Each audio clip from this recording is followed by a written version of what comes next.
Pero bueno, habiendo dicho todo eso, hermanos, les voy a invitar que nuevamente vaya a sus Biblias, si la tiene con usted. Y le voy a invitar que se ponga de pie, ya que estaremos dando lectura a la palabra de Dios. Y estaremos en Juan capítulo 5, versículo 1 al 18. Juan capítulo 5, versículo 1 al 18. Es una porción larga, pero no estaré predicando de toda la porción en esta mañana. El sermón de esta mañana estará enfocado en los versos 1 al 9 y 14. Los demás pasajes los estaremos tocando la semana que viene, pero para tener el contexto en nuestra mente, vamos a dar lectura a todo el pasaje. Juan capítulo 5, versículo 1 al 18. Y yo estaré dando lectura para ustedes. La palabra del Señor dice así. Después de esto se celebraba una fiesta de los judíos y Jesús subió a Jerusalén. Hay en Jerusalén, junto a la puerta de las ovejas, un estanque que en hebreo se llama Betesda, que tiene 5 pórticos. En estos estaba en el suelo una multitud de enfermos, ciegos, cojos y paralíticos que esperaban el movimiento del agua. Porque un ángel del Señor descendía de vez en cuando al estanque y agitaba el agua. Y el primero que descendía al estanque después del movimiento del agua quedaba curado de cualquier enfermedad que tuviera. Estaba allí un hombre que hacía 38 años que estaba enfermo. Cuando Jesús lo vio acostado allí y supo que ya llevaba mucho tiempo en aquella condición, le dijo, ¿quieres ser sano? El enfermo le respondió, Señor, no tengo a nadie que me meta en el estanque cuando el agua es agitada. Y mientras yo llego, otro baja antes que yo. Jesús le dijo, levántate, toma tu camilla y anda. Al instante el hombre quedó sano y tomó su camilla y comenzó a andar. Pero aquel día era día de reposo.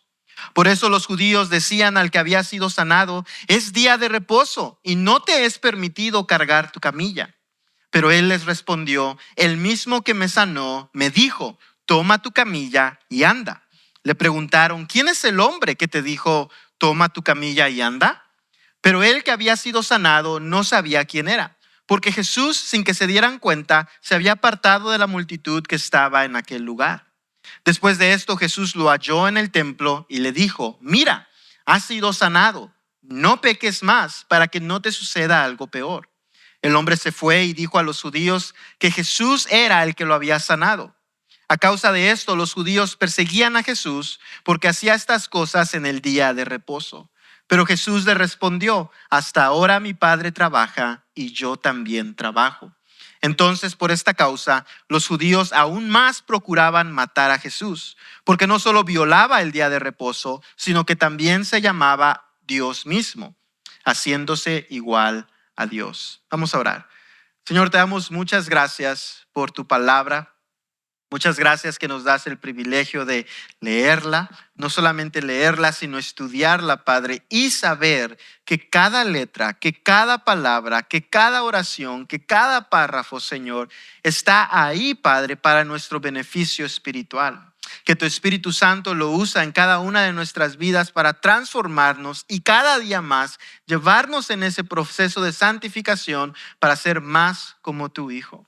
Te damos muchas gracias por el privilegio que nos das de aprender de estos hermosos milagros, especialmente el del día de hoy, Padre. Un hombre que 38 años llevaba sin poder caminar, mas por tu gracia y tu misericordia, ese día que tuvo un encuentro contigo, se terminaron esos 38 años y logró caminar. Muchas gracias, Padre, por tu gracia y tu misericordia. Te pedimos nos hables por medio de tu palabra y no nos dejes salir de este lugar de la misma manera en la que entramos.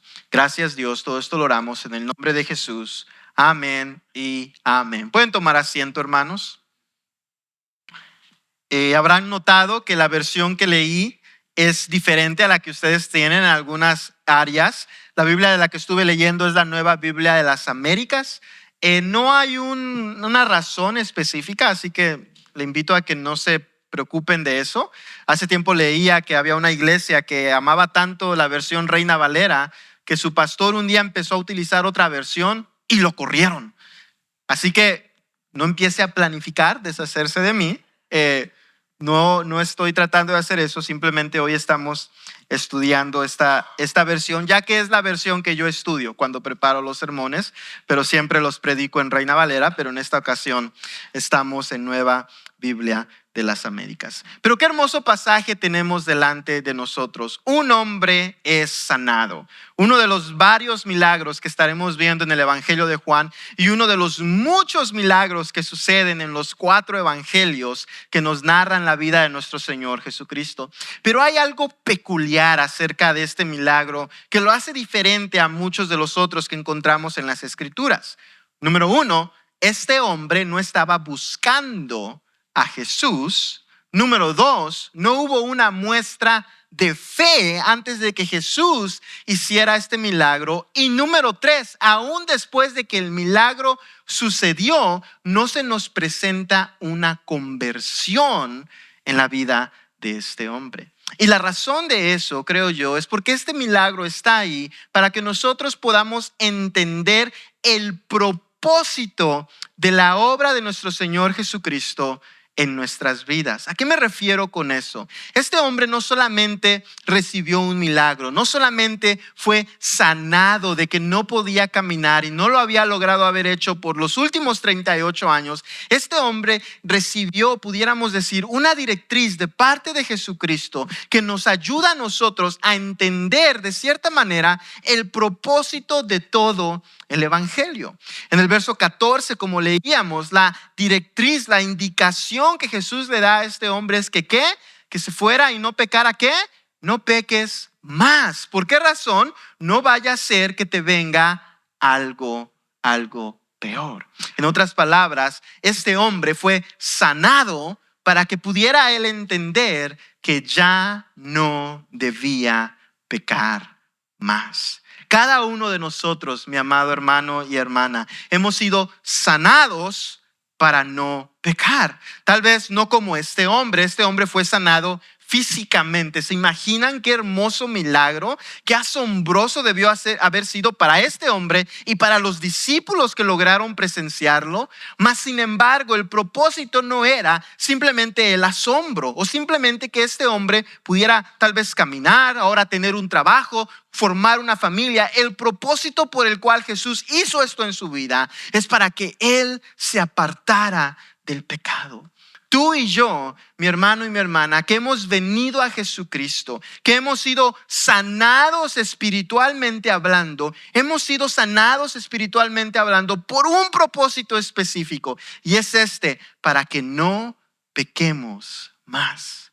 En el pasado hemos aprendido acerca del orden de salvación. El orden de salvación nos presenta a nosotros, basado en la Escritura, cómo es que tú y yo llegamos a ser salvos. Pero también algo que la Escritura nos presenta a nosotros es el propósito de nuestra salvación. ¿Alguna vez te has preguntado por qué es que Dios me rescató a mí del pecado? Muchas veces pensamos, bueno, para poder darle una mejor vida a mi familia, bueno, para poder ser una mejor persona en este mundo. Pero la realidad es que la Escritura es extremadamente específica con nosotros al mostrarnos por qué es que Dios nos salvó. En los tiempos de la Reforma nacieron 5 declaraciones acerca del propósito de la razón por la cual Dios nos salvó. Estos 5 propósitos son los siguientes. Fuimos salvados para la gloria de Dios. En otras palabras, el propósito por el cual tú y yo hemos sido salvados de nuestro pecado y de nuestra maldad es para que ahora podamos traer gloria a Dios. Número 2, fuimos salvados para eventualmente ser glorificados en el Señor, para que un día nuestro cuerpo, este cuerpo pecaminoso, inclinado al pecado, un día pueda estar glorificado, apartado totalmente del pecado como nuestro Señor Jesucristo. Número 3, fuimos salvados para eventualmente nuevamente ser perfeccionados a la imagen y semejanza de Dios. La glorificación habla acerca de nuestra transformación corporal, pero el ser perfeccionado nuevamente a la imagen de Dios habla acerca de la transformación de nuestra alma. Un alma que ya no busca el pecado, sino que ahora busca a Jesucristo. Número 4, fuimos salvados para recibir comunión perfecta con Dios. Dios nos salvó en su gracia, en su misericordia, para que tú y yo pudiéramos gozar de esa comunión que Adán y Eva gozaban cuando estaban en el jardín del Edén. Y número 5, fuimos salvados para ser participantes de la renovación cósmica que Dios hará en todo esto que nosotros conocemos como la existencia. Así que fuimos salvados por gran propósito. Fuimos salvados por una obra magnífica que Dios está haciendo en nuestra vida y en todo el universo. Pero el fundamento para que todo esto pueda suceder en nuestras vidas es que tú y yo nos apartemos del pecado. ¿Por qué razón? Porque toda persona que peca no puede estar delante de Dios. Así que la obra del evangelio en nuestras vidas de cierta manera se fundamenta también en nuestra santificación para que tú y yo nos podamos apartar del pecado. Pero en este pasaje, mis amados hermanos, vemos 3 problemas que muchas veces, y creo que es bastante aplicativo en nuestro día, nos prohíben o no nos permiten a nosotros poder verdaderamente apartarnos del pecado. Como veremos en nuestro pasaje, este hombre experimentó 3 problemas que pueden llegar a ser muy reales en cada una de nuestras vidas. Número 1, el problema de la superstición. Este hombre tenía supersticiones. Este hombre había llegado a creer mitos que no le permitieron a él ver quién Jesús era. Número 2, este hombre tenía el problema de la obstinación. Él estaba tan anclado y tan creído de sus supersticiones que no fue capaz de salir de ellas para seguir a Cristo.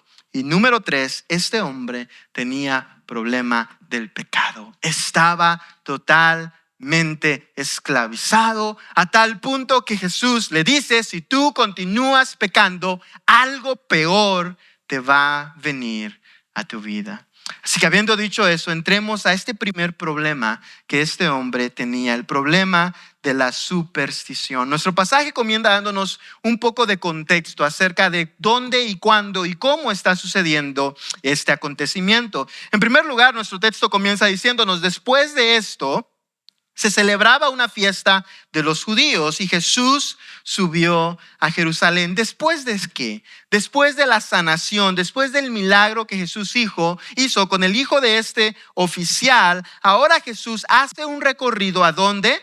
A Jerusalén. Si bien recordamos, terminamos el capítulo 4 con Jesús en el apogeo de su ministerio en Galilea. Ahora, curiosamente, el Evangelio de Juan no nos da mucha información acerca del Evangelio en la Galilea. La razón de esto es porque los 3 evangelios sinópticos, Mateo, Marcos y Lucas, se enfocan casi en todo su contexto acerca del ministerio en Galilea. Lo que hace Juan es enfocarse en el ministerio en Jerusalén. ¿Y cuándo es que Jesús iba a Jerusalén? Cada vez que había una fiesta judía. Y es precisamente lo que estaba sucediendo aquí. Se estaba celebrando una fiesta judía, así que Jesús pone pausa en su ministerio en Galilea y hace este viaje a Jerusalén. El verso 2 nos dice, y ahí en Jerusalén, junto a la puerta de las ovejas, había un estanque que en hebreo se llama Betesda, que tiene 5 pórticos. Ahora, ¿cuál es esta puerta de las ovejas? Bueno, la construcción de esta puerta nosotros la encontramos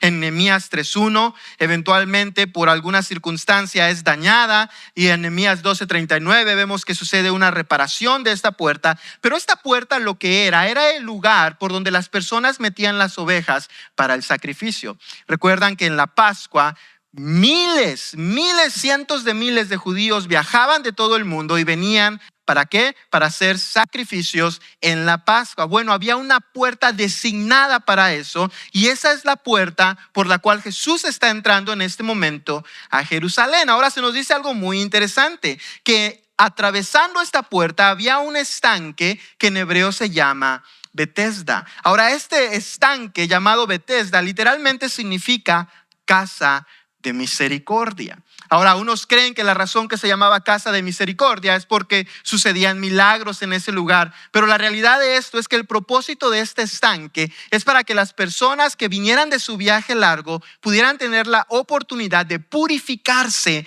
antes de ir al templo. Si bien saben ustedes, para que una persona pudiera ir al templo, ellos tenían que ser purificados previamente, porque si no, no debían entrar al templo. Así que esta casa, este estanque, se le llamaba casa de misericordia porque permitía a estos viajeros poder purificarse y estar listos para entrar al templo. Pero algo interesante sucedía en este lugar. Y aquí es donde entramos a este mito, a esta superstición. Notemos lo que nos dice el verso 3. En estos estanques estaba en el suelo una multitud de enfermos, ciegos, cojos y paralíticos que esperaban el movimiento del agua. Ahí en la pantalla en un momento les van a mostrar una imagen y esa es la imagen de estos estanques. Se veían algo así. Si vemos, la palabra de Dios nos dice que había 5 pórticos. Los pórticos son estos techos que vemos aquí. Tenemos uno yendo a lo largo, otro yendo a lo largo y tenemos 2 verticales y después tenemos uno que atraviesa. El propósito de estos techos era que las personas que estaban viajando pudieran sentarse ahí y estar un poco relajadas del sol. Recordemos, las personas hacían sus viajes caminando. Al llegar aquí probablemente estaban muy cansados. Pero tal parece que a lo largo del tiempo, estos pórticos, estos techos dejaron de ser usados para personas que venían de viaje porque estaban llenos de personas que tenían enfermedades. Nos dice el texto que había enfermos que estaban ciegos, otros que estaban cojos, otros que estaban paralíticos. ¿Y qué estaban haciendo todas estas personas ahí? Esperando el movimiento del agua. Ahora, ¿qué sucedía cuando el agua se movía? El verso 4 nos dice, porque un ángel del Señor descendía de vez en cuando en el estanque y agitaba el agua, y el primero que descendía al estanque después del movimiento del agua quedaba curado de cualquier enfermedad que tuviera. En otras palabras, había este dicho, había este mito que si tú tenías algún problema, tú podías ir y cuando esa agua se moviera, tú te metías y ibas a hacer ¿qué? Sanado. ¿Habemos personas supersticiosas hoy en nuestro día? Sí. Yo he oído personas que han dicho, oye, si yo me bautizo en el lugar que Jesús se bautizó, yo voy a ser sanado.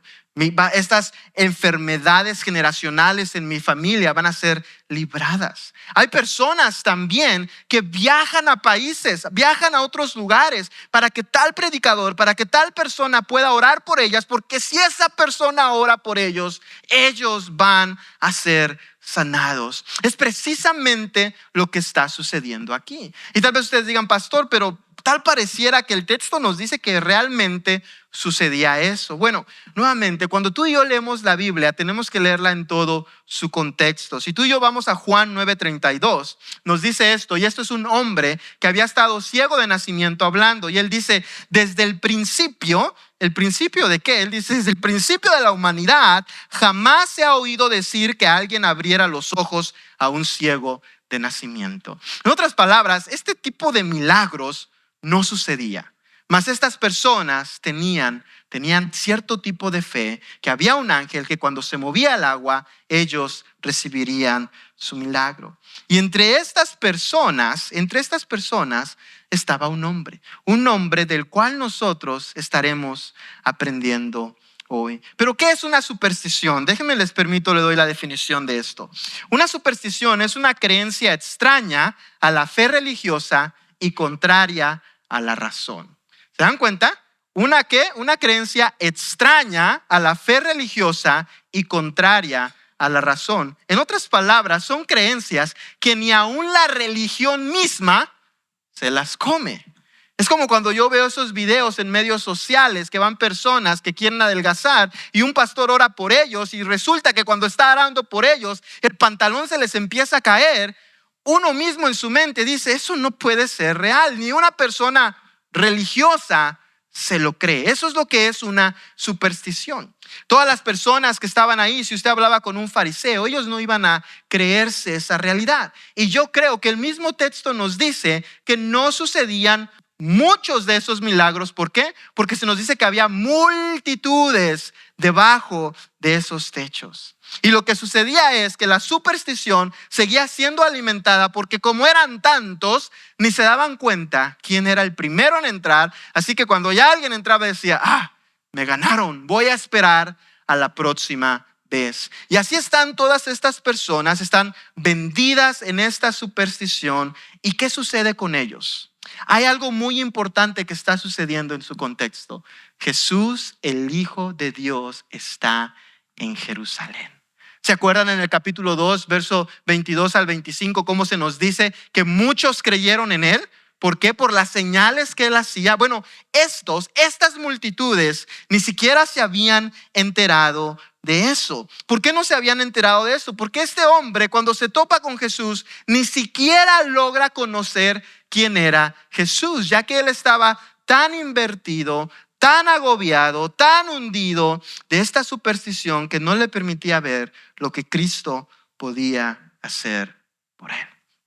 Oh, mi hermano, nuestras supersticiones nos apartan muchas veces de no poder experimentar lo que está haciendo Cristo o lo que Jesucristo puede hacer en cada una de nuestras vidas. Déjame te platico un poco de las supersticiones que muchas veces tenemos aún en la iglesia cristiana.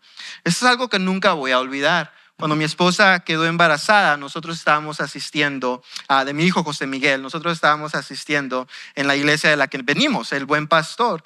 Y recuerdo mucho que cuando acababa de nacer nuestro niño, nosotros siempre lo llevábamos a la iglesia, siempre estábamos en la iglesia, en todo, y con nuestro niño. Y luego se me acercó una hermana y me dijo, hermano Luis, era pastor en ese tiempo, yo me di cuenta que usted no le puso a su hijo pulserita para el mal de ojo y está bien bonito.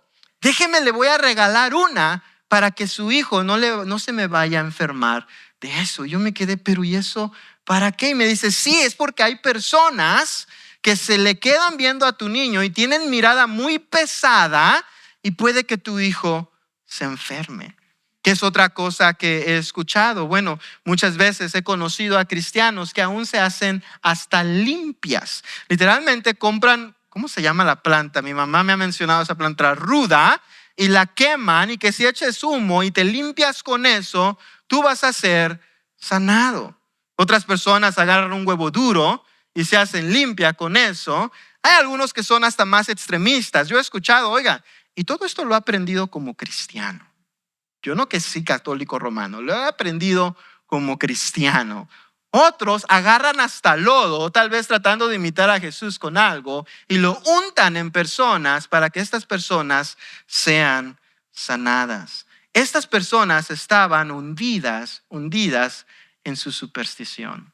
Vemos a lo largo del Nuevo Testamento que hubo personas que no lograron reconocer a Cristo por su religiosidad, mas sin embargo hubo otros que no lograron reconocer a Cristo por sus supersticiones falsas. Y este hombre era uno de ellos. Era un hombre con supersticiones, pero no solo eso, era un hombre obstinado. Este hombre, su segundo problema era el problema de la obstinación. Veamos el verso 5. El verso 5 continúa diciéndonos, estaba allí en ese lugar con esa multitud un hombre que hacía 38 años estaba enfermo. ¿Te imaginas? 38 años padecer de una enfermedad.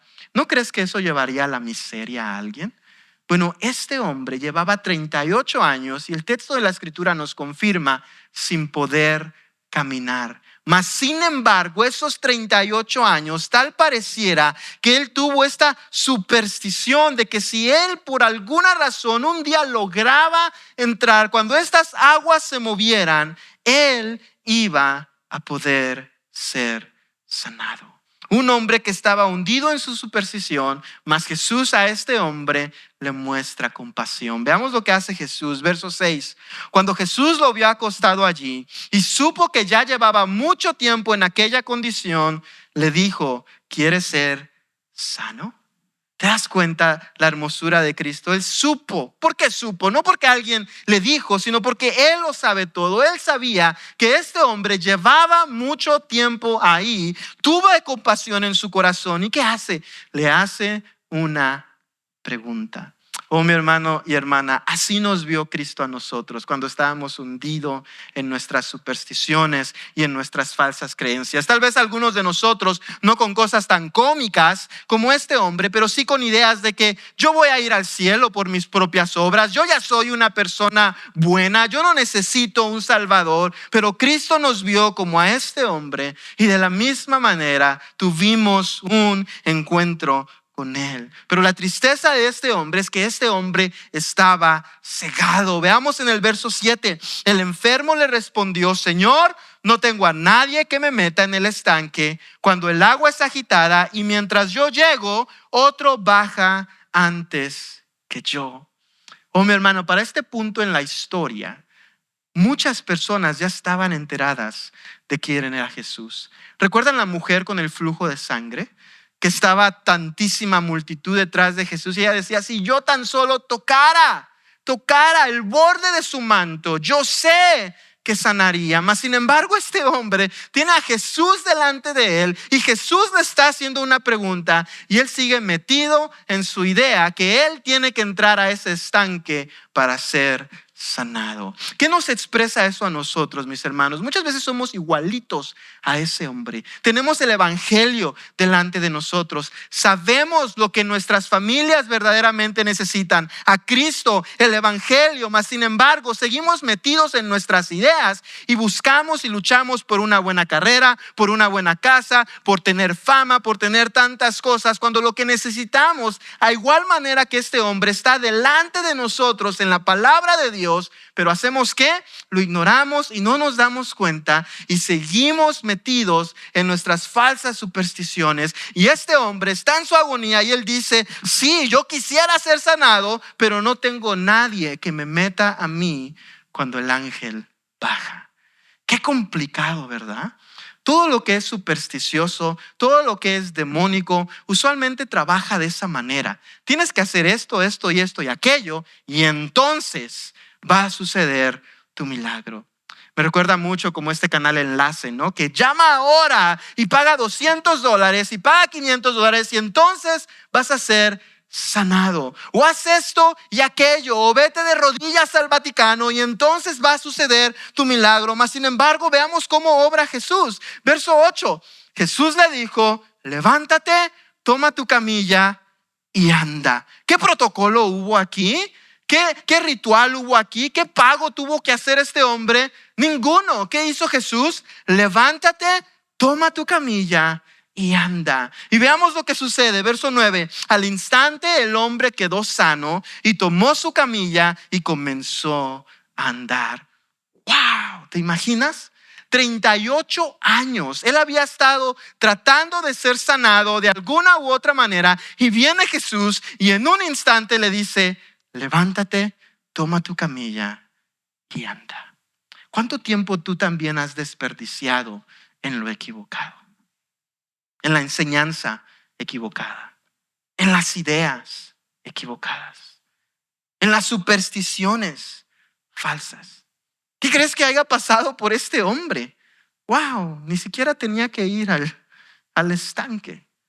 Probablemente no tenía ni familia, se había apartado de todos, estaba tan obsesionado de estar debajo de ese pórtico para cuando se moviera el agua, él pudiera ser el primero en entrar. Lo había perdido todo, estaba solo, no tenía nadie, pero Jesús en un instante, conforme a su voluntad, lo sanó. ¿No sucedió así en cada una de nuestras vidas? Que por más que nos esforzamos en otro tiempo en obtener cosas, en lograr cosas, y Dios nada más en un momento decide hacerlo. Wow. Yo recuerdo mucho cuando estaba joven, tenía como 18, 19 años, y yo tenía el deseo de ir al seminario. Yo quería ir al seminario y hice todo lo posible para lograr matricularme, pero después de un año tuve que salirme. Y hubo varias razones, pero una de ellas tenía que ver con las finanzas. Estar en el seminario, en ese específico al que yo iba, en aquel tiempo costaba alrededor de $10,000 cada 6 meses. Y yo veía cómo mi papá no podía. Yo veía cómo ya no sabía ni de dónde iba a sacar el pago. Eso, en combinación con muchas otras cosas, me hace tomar la decisión de salir. Fue por eso que fui y estudié otra cosa, Computer Science.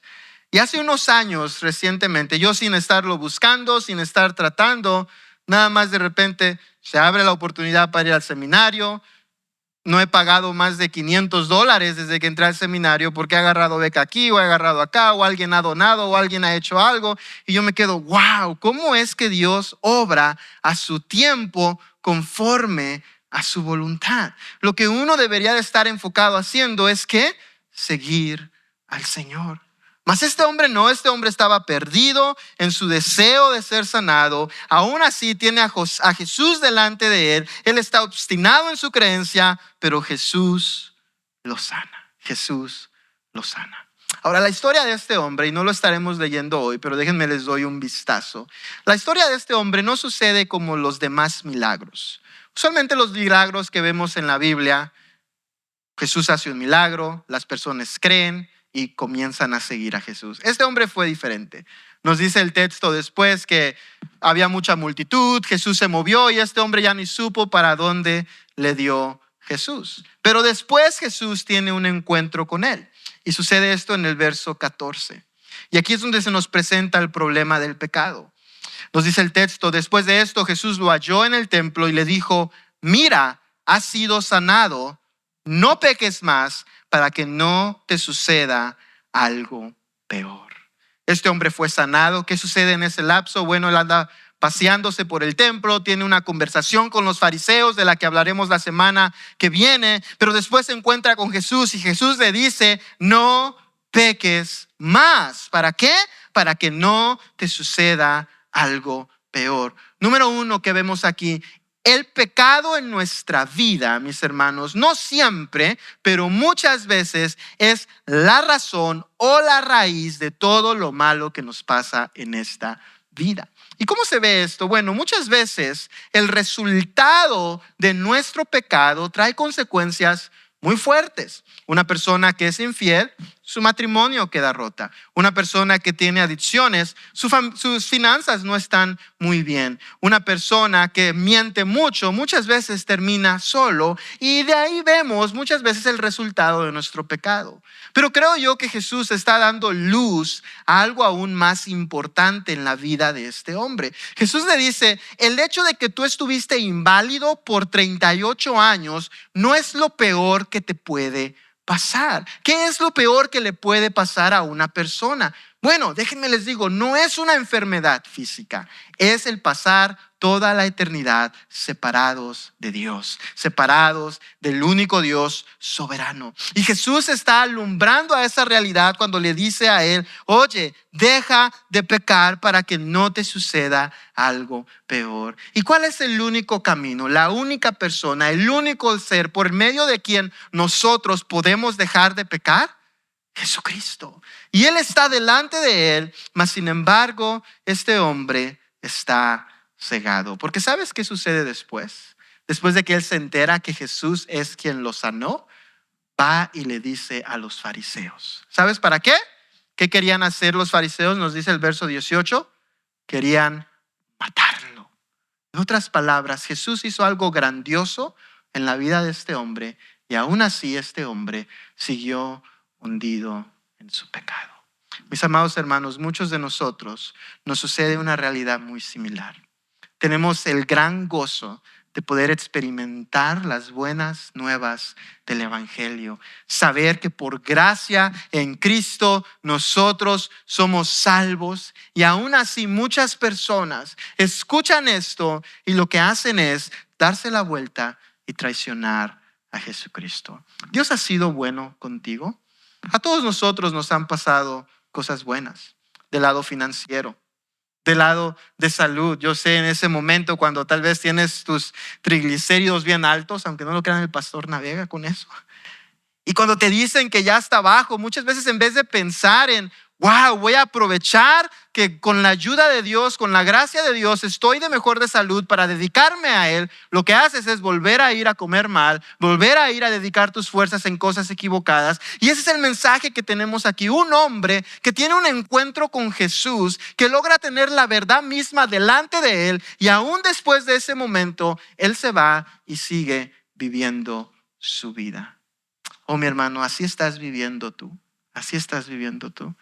La gracia de Cristo en tu vida la has usado simplemente para tú continuar pecando, para tú continuar haciendo lo que tú quieras. Déjame te leo un pasaje hermoso que nos habla de la condición de cada uno de nosotros que ahora estamos en Cristo.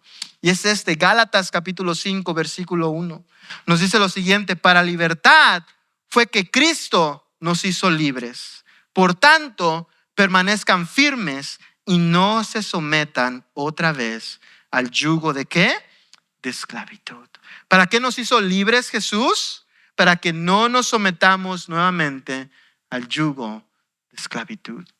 ¿Estás tú sometido a ese yugo de esclavitud? ¿Cómo está tu vida? ¿Cómo está tu caminar? Como congregación te puedo decir que nos falta mucho. Nos falta mucho. ¿Sabes por qué? Ve a tu alrededor.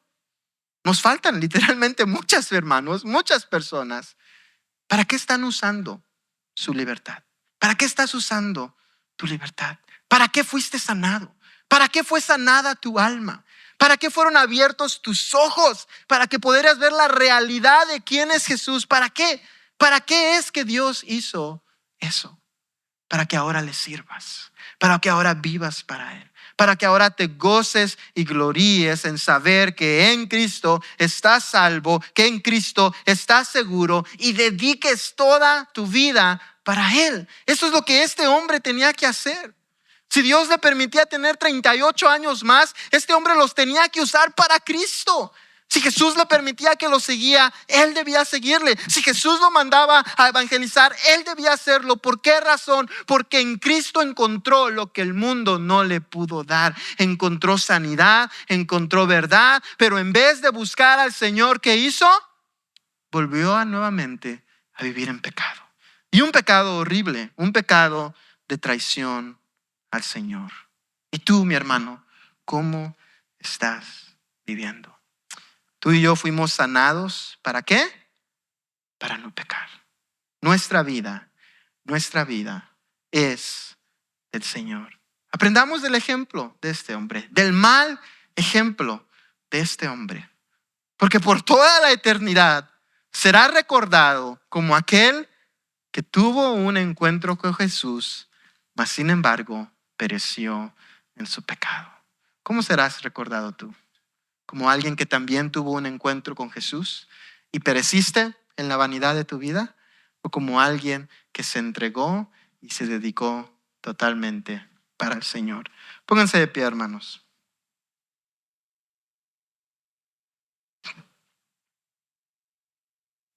La semana que viene estaremos viendo y hablando acerca de otro problema que en este pasaje se nos presenta.